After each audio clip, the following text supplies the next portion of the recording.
సుధీర్ రష్మి విడిపోవటానికి హైపరాది కారణం అని చాలామంది సుధీర్ ఫ్యాన్స్ అనుకుంటూ ఉంటారు. కానీ అక్కడ హైపరాది తప్పేమీ లేదు.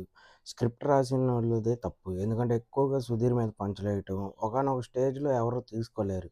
ఆ టైంలో సుధీర్‌కి మంచి ఫేమ్ వచ్చింది. అలాగే సినిమాలు చేస్తున్నాడు. ఇంకా అలాగే సెటైర్‌లేస్తూ ఉంటాం ఎప్పటిలాగా అంటే అక్కడ ఎవ్వరు ఊరుకోరు. ఎందుకంటే అంత కష్టపడి అక్కడ ఇమేజ్ సంపాదించుకొని ఇక్కడికొచ్చి వీళ్ళు అనంగానే తీసుకుంటే హీరోగా తను చేసిన సినిమాకి కూడా వాల్యూ ఉండదు. ఎందుకంటే ఇంక అందరూ అలాగే చూస్తారు. తను ఎదుగుతున్నప్పుడు బయటకొచ్చేయటం మంచిదని వచ్చేసాడు.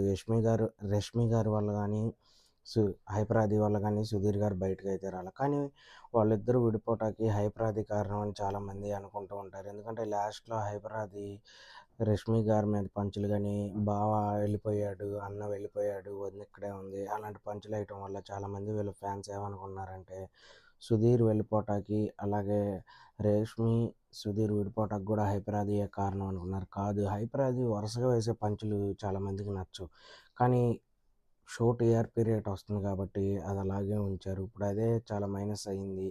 ప్రెజెంట్ అయితే ఎవరు హైపరాది స్కిట్‌లు గూడా అంతగా చూడట్ల. ప్రెజెంట్ చేత్తన్నారో లేదో గూడా తెలీదు. ఎందుకంటే 'జబర్దస్త్' ఎవరు చూడట్లేదు కాబట్టి.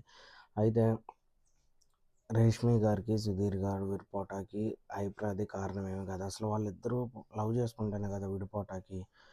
కొంతమంది చేసుకున్నారనుకుంటున్నారు, లవ్ చేసుకున్నారు. కానీ ఏం మరి తెలీదు మనకైతే. మీకు తెలిస్తే కింద కామెంట్‌లో అయితే మెసేజ్ చేయండి. కానీ హైపరాది మాత్రం స్కిట్ పరంగానే అలా చేశాడు. బయట అలా ఉండడని నేనైతే అనుకుంటున్నా.